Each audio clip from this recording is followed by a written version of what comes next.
আমার প্রাণপ্রিয় ভাইয়েরা, ঢাকাবাসী, সারা বাংলাদেশে আজকের এক যুদ্ধহত পরিবেশ। এই যুদ্ধের মধ্যে আপনারা কে কোথায় আছেন এগুলো আর জিজ্ঞেস করার কোনো কিছু নেই। আপনারা দ্রুত লাইভটা শেয়ার করুন এবং আমাদের দেশবাসীকে জানিয়ে দিন আমাদের কালকে কি হবে আমরা জানি না। আজকের বাংলাদেশে কি হয়েছে আপনারা নিশ্চয়ই জানেন। 200-র অধিক এখন পর্যন্ত আননোন সোর্স থেকে যে প্রায় 200-র কাছাকাছি মানুষ ইতিমধ্যেই তাদের জীবন বিলিয়ে দিয়েছে আজকের এই ফ্যাসিবাদী চক্র। শেখ হাসিনা তাদেরকে হত্যা করেছে। শেখ হাসিনার নির্দেশে 200-র কাছাকাছি মানুষকে হত্যা করা হয়েছে, আর 100 পর্যন্ত বিভিন্ন পত্রপত্রিকার সোর্সে এসেছে। এখন এই মুহূর্তে বাংলাদেশ কতটুকু থাকবে কতটুকু থাকবে না, কি হবে না হবে এই সিদ্ধান্ত আপনাদের।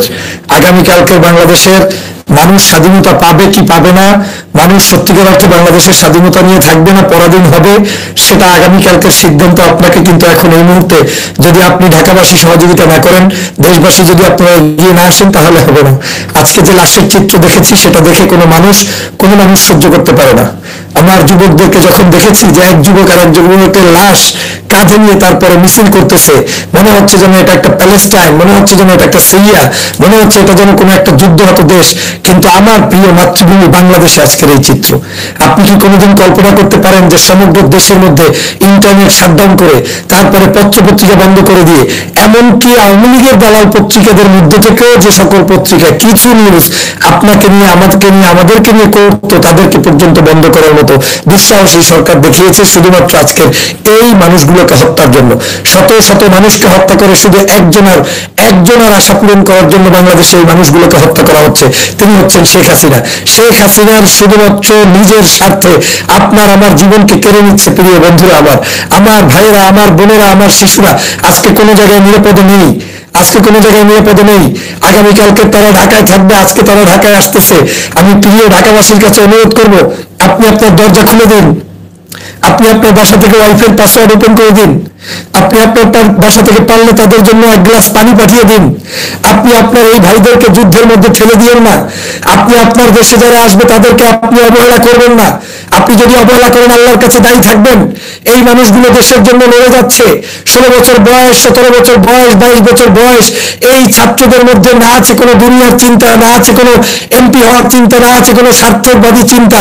তারা শুধু দেশটাকে এমন একটি খারাপ পরিস্থিতিতে দেখছে যেই কারণে তারা মনে করে যে এই মুহূর্তে দেশটা স্বাধীন হওয়া দরকার। তারা আজকে তাদের বুকের তাজা রক্ত ঢেলে দিয়ে তারপরে তারা আজকে জীবনকে শেষ করে দিয়ে আপনাদের জন্য কাজ করছে। প্রিয় ঢাকাবাসী, হতাশ করবেন না। ঢাকাবাসী আপনারা হতাশ করবেন না। ঢাকাবাসী আপনারা হতাশ করবেন না।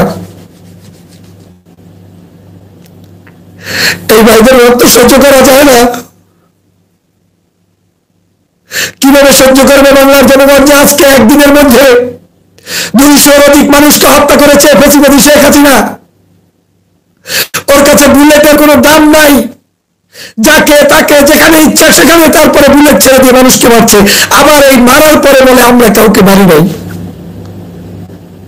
প্রিয় ঢাকাবাসী, আপনার কাছে করজোড়ে অনুরোধ করছি, বাংলাদেশের মানুষের কাছে করজোড়ে অনুরোধ করছি, দেশে আশেপাশে যে যেখানে আছেন আপনাদের দায়িত্ব হচ্ছে আমার এই মুক্তিযোদ্ধা ভাইদেরকে পাশে দাঁড়ান। আপনি যুদ্ধ করতে পারবেন না, আপনার দুর্বল ইমান, সমস্যা নাই, কিন্তু তাদেরকে পাশে দাঁড়ান। আপনার গরু ঘরের জায়গাটা তাদের জন্য খুলে দিন, আপনার পার্কিং এর জায়গাটা তাদের জন্য খুলে দিন। অন্ততপক্ষে আমার এই ভাইরা যেন ওইখানে গিয়ে একটু শ্বাস নিতে পারে, বসতে পারে, রেস্ট নিতে পারে, সেই ব্যবস্থা করুন। আমার এই ভাইদের জীবনকে নিয়ে সিনেমিনি খেলা, আমার এই ভাইদেরকে একা একা ছেড়ে দেওয়া আর যাবে না। এই ভাইদের পাশে আল্লাহর রাস্তায় আপনারা সবাই দাঁড়ান। আমি সমগ্র বাংলাদেশের মানুষকে উদাত্ত আহ্বান জানাচ্ছি, সে আপনি যে পন্থী হন, বাংলাদেশ নিয়ে একটি গভীর ষড়যন্ত্র শেখ হাসিনা শুরু করেছে। এই শেখ হাসিনা দেশে কোনো ধর্ম, কোনো ব্যক্তি, কোনো মানুষের নিরাপত্তা দিতে জানে না। শেখ হাসিনা শুধু তার ক্ষমতার জন্য সে প্রয়োজনে হিন্দুর বাড়ি আক্রমণ করবে, খ্রিস্টানের বাড়ি আক্রমণ করবে, মুসলমানের বাড়িতে আক্রমণ করতেই আছে। সারাক্ষণ সে জুলুম অত্যাচার এটা চালিয়ে যাবে। এই শেখ হাসিনার কাছ থেকে মুক্তির একমাত্র পথ তার থেকে আপনার রাষ্ট্র ক্ষমতা ছিনিয়ে নিতে হবে। প্রিয় বন্ধুরা আমার, একদিকে বলে আমি কোনো স্বার্থ নাই, আমার কোনো স্বার্থ নাই, আমি কোনো ক্ষমতা চাই না। আবার অন্যদিকে ক্ষমতার জন্য মোহে পড়ে সাধারণ শিক্ষার্থীদের জীবনকে শেষ করে দিচ্ছে। গত 16টি বছর আপনারা দেখেছেন যে এক এক সময় এক একজনের মানুষ মরে গেছে। আমরা পত্রপত্রিকায় দেখেছি বিএনপির এতজন নিহত, জামাতের এতজন নিহত, হেফাজতের এতজন নিহত, কিন্তু আজ দেখতে হচ্ছে আজকের আমার শিশু নিহত। আজকে আমার ভাই নিহত, আজকে আমার বোন নিহত, আজকে আমার প্রিয় বন্ধুটি নিহত, আজকে আমার ক্লাসমেট নিহত, আজকে আমার বাসার শিশুটি নিহত। আজকের কোনো অবস্থায় আমরা নিরাপদে নেই। আমার এই দেশ এখন আর নিরাপদে নেই। আমার এই দেশ এখন আর ভালো নাই। নিজের বিবেকের কাছে প্রশ্ন তোলেন, একদিনে 200 মানুষ হত্যা করা কতটা নিষ্ঠুরতা, কতটা জালেমের কাজ। তারপরেও ক্ষমতা ছাড়বে না। কেন ছাড়বে না? কি কারণে ছাড়বে না? উনি জানে, আর আল্লাহ জানে, আর কেউ জানে না। কি বিভৎস চিত্র সমগ্র বাংলাদেশের উপর থেকে যাচ্ছে, কি বিভৎস যুদ্ধ যাচ্ছে এখন। এই বাংলাদেশ এখন আর কোনো অবস্থায় নাই, এখন একটা যুদ্ধের মধ্যে আপনি চলছেন।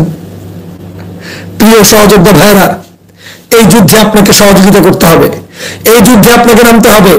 এই যুদ্ধে আপনি যা পারেন বাড়ি থেকে কলেমা পড়ে নেমে পড়েন, আল্লাহর উপর ভরসা করে। আপনারা যতটুকু পারেন ততটুকু হেল্প করেন। কেউ যদি কিছু না পারেন, বাসায় অন্তত নামাজ পড়ে, সেজদায় লুটে গিয়ে তাহাজ্জুদের নামাজ পড়ে অন্তত আমার ভাইদের জন্য দোয়া করেন। আজকের রাত আর আগামীকাল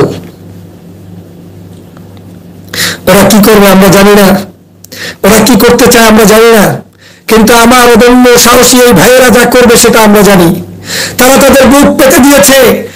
এক আবু সাইদ বুক পেতেছে, এখন সমগ্র বাংলাদেশের হাজার হাজার সাইদরা তাদের বুক পেতে দিয়েছে। ওদের মধ্যে যে চেতনা, ওদের মধ্যে যে ক্ষোভ, ওদের জন্য যে দেশপ্রেম, ওদের যে দেশের প্রতি টান, আল্লাহ এই ভাইদেরকে রহম করো, এই ভাইদেরকে হেফাজত করো, এই ভাইদের নিরাপত্তার ব্যবস্থা করে দাও, এই ভাইদের যুদ্ধে জয়ী হওয়ার তৌফিক দিয়ে দাও। আল্লাহ এই ফ্যাসিবাদের হাত থেকে আমাদেরকে রক্ষা করো, শেখ হাসিনার জুলুমবাজ থেকে হেফাজত করো। আল্লাহ তাদেরকে হালাক এবং ধ্বংস করে দাও, যাতে করে এই বাংলাদেশের সাধারণ মানুষরা ভালো থাকতে পারে, দল মত জাতি ধর্ম বর্ণ নির্বিশেষে সবাই ভালো থাকতে পারে। সেই কাজের জন্য দোয়া করবেন। প্রিয় ভাই, আপনাদের জন্য কয়েকটি পরামর্শ আছে। আমি গুনাহগার, আমি নালায়েক, আমি আপনার কিচ্ছু করতে পারছি না, কিন্তু আমি যতটুকু করছি ততটুকু আমি করছি। আমি আল্লাহর কাছে জবাব দিতে পারবো যে আমার এই শহীদ ভাইদের মৃত্যুর জন্য আমি তোমার কাছে, জনগণের কাছে দাবি নিয়ে গিয়েছি, কথা বলেছি, টকশো করেছি, লাইভ করেছি। আমি জানি আমি কয় ঘন্টা ঘুমিয়েছি। প্রিয় ভাইরা, আপনাদের কাছে উদাত্ত আহ্বান, আপনারা সবাই ওদের পাশে দাঁড়ান।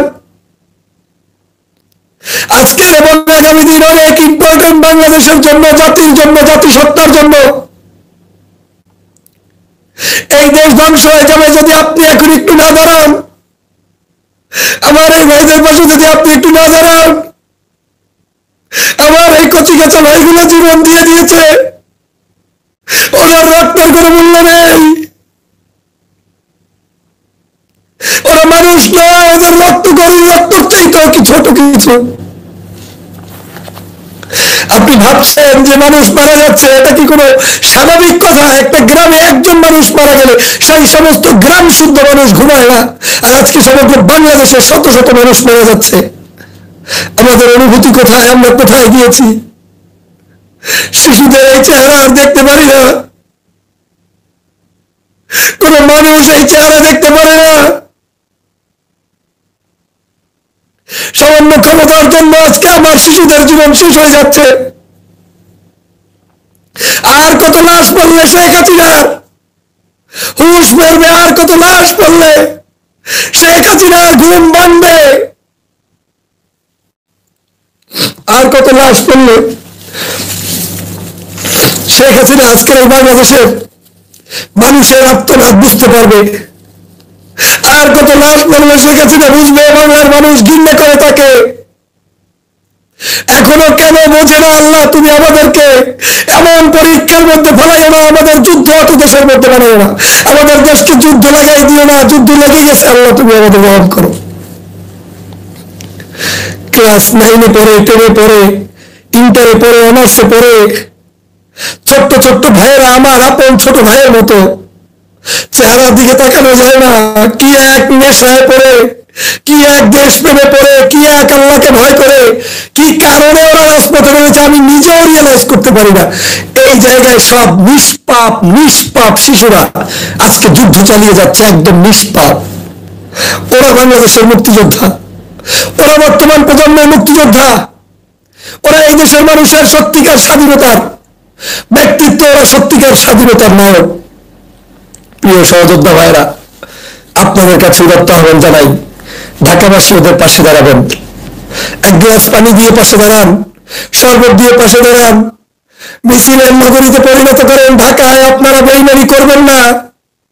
বারবার আমরা কিন্তু বঞ্চিত হয়েছি। ঢাকা শহরে সারা বাংলাদেশ থেকে লোক এসেছে, কিন্তু সেই লোকগুলোকে আমরা যদি রক্ষা করতে পারতাম, আজকের এই জাতির উপরে এইরকম স্টিমুলার শেখ হাসিনা চালাইতে পারত না। প্রিয় বন্ধুরা আমার, আজকে সেজন্য আপনাদেরকে সচেতন হতে হবে। দেশবাসীকে আমি আহ্বান জানাই, ঢাকাবাসী আপনি দাঁড়ান। আমি আপনার কাছে আপনার অট্টালিকা চাই না, আপনার গরুর ঘরের রুমটা চাই। আপনার কাছে আপনার টাকা চাই না, আপনার পার্কিং এর জায়গাটা চাই। যখন দেখি কুমিল্লায় আমার ভাইরা শহীদ হয় আর অট্টালিকার গ্রিলটা লাগিয়ে বসে আছেন নিষ্ঠুর মানুষগুলো, আর আমার ভাইগুলো একটা একটা করে শহীদ হচ্ছে, সহ্য করা যায় না। এই অট্টালিকা দিয়ে কি করবেন? এই বাড়ি দিয়ে কি করবেন? এই ঘর দিয়ে কি করবেন? যে আপনার চোখের সামনে আপনার সন্তান মৃত্যুবরণ করছে। প্রিয় দেশবাসী, একটু জাগ্রত হন, একটু চেতনাবোধ জাগ্রত করুন, একটু নিজের চেতনা ফিরিয়ে আনুন। একটা ভাইকে আপনার কোলের সামনে হত্যা হতে দিবেন না। একটা ভাইকে আপনার কোলের সামনে পুলিশের কাছে ওদের জীবন ধ্বংস করতে দিবেন না। নিজের ভাইয়ের প্রতি, নিজের সন্তানের দিকে তাকিয়ে দেখেন। আমি আপনাদের মোবাইলে দেখাতে পারছি না, কুমিল্লার এক মা তার সন্তানের বুকের ভিতরে সম্ভবত ভিতরে কোনো স্টিল জাতীয় কিছু ঢুকিয়ে দিয়ে, কাঠ ঢুকিয়ে দিয়ে, গেঞ্জি পরিয়ে দিয়ে, উপর থেকে রশি দিয়ে বেঁধে দিয়েছে, আর দোয়া করে চিরদিনের জন্য পাঠিয়ে দিয়েছে যুদ্ধের ময়দানে। যা আমার সন্তান, যা, তুই যুদ্ধ করে বাংলাদেশকে স্বাধীন কর। এই স্মৃতি দেখার পরে কোনো ব্যক্তি বসে থাকতে পারে না। যেই দেশের মায়েরা এখনো তার সন্তানকে এইভাবে করে উদ্বুদ্ধ করে, সেই দেশের মায়েরা, সেই দেশের মানুষরা কোনোদিন পরাজয় বরণ করে না। যেই দেশের সন্তানরা তার বন্ধুর লাশ কাঁধে নিয়ে জাতীয় পতাকা বুকে বেঁধে, লাশের উপরে জাতীয় পতাকা দিয়ে তারপরে ঢাকা শহরে মিছিল করছে, ওর বন্ধুর রক্তের বদলা না দেওয়া পর্যন্ত তাকে জানাজা দেবে না, তাকে কবরস্থ করবে না, সেই দেশের যুবকদেরকে থামিয়ে রাখতে পারবে না। আমরা এই যুবকদের উপরে অত্যাচার করেছি। আমি যুবকদের কাছে মাপ চাই, তোমাদেরকে আমরা ভুল বুঝেছি। আমরা মনে করেছি এই বিশ্বায়নের যুগে তোমরা ধ্বংস হয়ে গিয়েছ, তোমরা মনে হয় দেশপ্রেমিক না, তোমরা মনে হয় জাতির কিছু বোঝো না, তোমরা মনে হয় রাজনীতি বুঝো না, তোমরা মনে হয় দেশ নীতি বোঝো না। কিন্তু আমি তোমার কাছে, আমি অন্তত পক্ষে একজন রাজনৈতিক কর্মী হিসেবে তোমার কাছে পরিচিত ডক্টর ফয়জুল হিসেবে মাপ চাই। আমরা তোমাদেরকে ভুল বুঝেছি, আমরা তোমাদের কাছে মাপ চাই।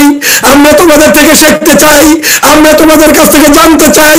আমরা তোমাদেরকে ইমাম মানি, আমরা তোমাদেরকে আমির মানি, আমরা তোমাদেরকে প্রেসিডেন্ট মানি। তোমরা জাতির বিবেক খুলে দিয়েছ, তোমরা আমার চক্ষু খুলে দিয়েছ, তোমরা বাংলাদেশের মানুষের ঘুমন্ত বিবেককে জাগ্রত করেছ, অসহায় মানুষের জন্য জীবন বিলি করে দিয়েছ। তোমার চাইতে ভালো জান্নাতি মানুষ বাংলাদেশে আমি আর কাউকে বিশ্বাস করি না। প্রিয় ভাইরা আমার,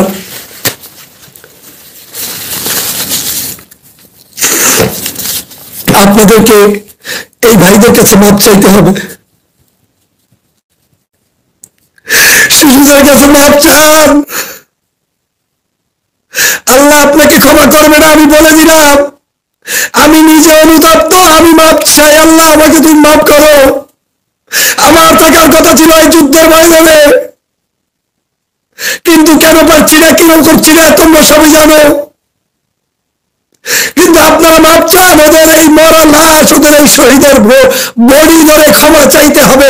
কিয়ামতের ময়দানে না হারলে এই বাংলাদেশের টেকনাফ থেকে তেতুলিয়া, রূপসা থেকে পাতুলিয়ার কোন ব্যক্তি জাহান্নামের ওই দরজায় গিয়ে দাঁড়িয়ে থাকতে হবে যে তোর চোখের সামনে একটা শিশু ইন্তেকাল করলো, তুই বাসার দরজাটা খুললি না।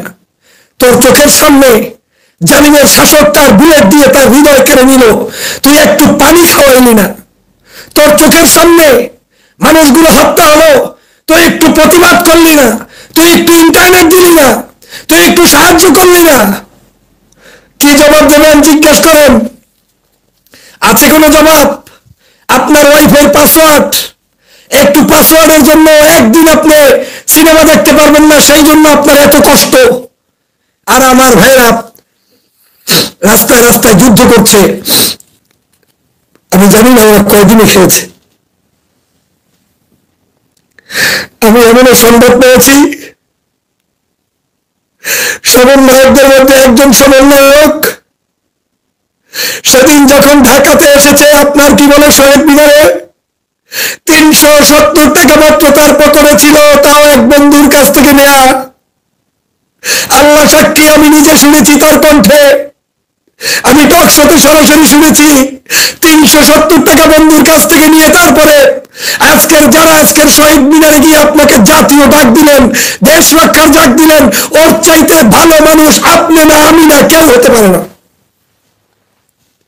ওদের জন্য আপনি আমি কি 500 টাকা খরচ করার মানসিকতা নাই? ওদের জন্য আপনি আমি একবেলা খাবার দেওয়ার মানসিকতা নাই? ওদের পাশে আপনি একটু দাঁড়ানোর মানসিকতা নাই? আল্লাহ আপনাকে ছাড়বে না। প্রিয় দেশবাসী, আপনাদেরকে শুধু উদাত্ত আহ্বান জানাতে চাই, এটা এখন জেহাদ, এটা এখন জেহাদ, এটা এখন জেহাদ। যদি কেউ বিশ্বাস না করেন, আপনি তাহলে ভালো করে পড়াশোনা করুন। এখন জেহাদ চলছে জালিমের বিরুদ্ধে, জুলুমের বিরুদ্ধে, অত্যাচারের বিরুদ্ধে, অত্যাচারী শাসকের বিরুদ্ধে। এখন জেহাদ চলছে। এই জেহাদে যারা অংশ নিয়েছে, একজন ব্যক্তিকে আমি মনে করি প্রত্যেকেই এখানে গাজীর মূল্য পাবে, এবং যারা মৃত্যুবরণ করেছে প্রত্যেকে শাহাদাত কবুল হবে, কোনো সন্দেহ নাই। তাদেরকে গুলি করে হত্যা করা হচ্ছে, তাদেরকে সরাসরি শুট করা হচ্ছে। আমি মনে করি এদেরকে কোনো দাফন দেওয়ার সময়, এদেরকে জানাজার আগে আমার মনে হয় না যে তাদেরকে কোনো কাপড়ের কাপড়, ওই যে কাপড়ে ছিল ওই কাপড়ে শহীদের আজকে তাদের দাফন করা উচিত, কারণ ওরা শহীদ হয়ে গিয়েছে। ছোট্ট ছোট্ট পাখিগুলো হারিয়ে যাচ্ছে। কি নির্দয়, কি নির্দয়, কি দুঃশাসন, কি নিপীড়ন! আপনি ভাবতে পারেন বাংলাদেশের গত 53 বছরের ইতিহাসে কোনোদিন একজন মানুষ মৃত্যুবরণ করে নাই এইরকম। এদেশ থেকে আমরা বহু শাসনকে হারিয়েছি, ফাইট হয়েছে, ক্রস ফায়ার হয়েছে, মিছিলে গুলি করেছে, ঝামেলার মধ্যে পড়েছি, কিন্তু সেই জায়গাগুলো থেকে কিন্তু মানুষ এইভাবে হয় নাই। 1-5 মারা গিয়েছে। শ্রীলঙ্কায় সব মিলে 10 জনও মরে নাই, সরকার পতন হয়ে গিয়েছে। আর আমার দেশে মানুষ মারা যেত তাদের একটা নেশায় পরিণত হয়েছে, এবং আবার জঙ্গি বলে তাদেরকে মেরে ফেলার জন্য বসে আছে। এটা কি কোনোদিন মানা যায় ভাইয়েরা? এটা কি সম্ভব? এটা কি করা যায়? এটা কি হতে পারে? যদি না হয়, আজকে আপনাদের সবাইকে সোচ্চার হতে হবে। কালকের এবং আজকের দিনটা একটা ইন্টারন্যাশনাল জাতীয় দিন। ভাইয়েরা, আমি আপনাদের কাছে গুনাহগার মাপ চাই, ভুল বুঝবেন না, মাপ চাই। আপনারা আজকের দিন, কালকের দিনটা একটু সবাই আল্লাহর রাস্তায় ঝাঁপিয়ে পড়ুন। যতটুকু শক্তি আছে, যার দুর্বল ঈমান, প্রয়োজনে মিছিলের শেষে থাকুন, প্রয়োজনে রাত জেগে থাকুন, আর কিছু না পারেন মসজিদে শুয়ে থাকুন, মন্দিরে শুয়ে থাকুন, যেমনি যেখানে যে আছেন সেখান থেকে আপনি দোয়া করুন। কিন্তু আপনি অন্তত পক্ষে নিজেকে মাহরুম করবেন না, নিজেকে অন্তত এত বড় একটা যুদ্ধ থেকে পিছপা করে নেবেন না। এই যুদ্ধ থেকে আপনি পিছনে চলে যাবেন না। এই যুদ্ধ আপনাকে করতেই হবে, আপনাকে জয়ী হতেই হবে। যদি সেটা না হয়, তাহলে সারা বাংলাদেশের আগামী দিনের এই দেশটা ধ্বংস করে ফেলবে, ধ্বংস হয়ে যাবে, ধ্বংস হয়ে যাবে।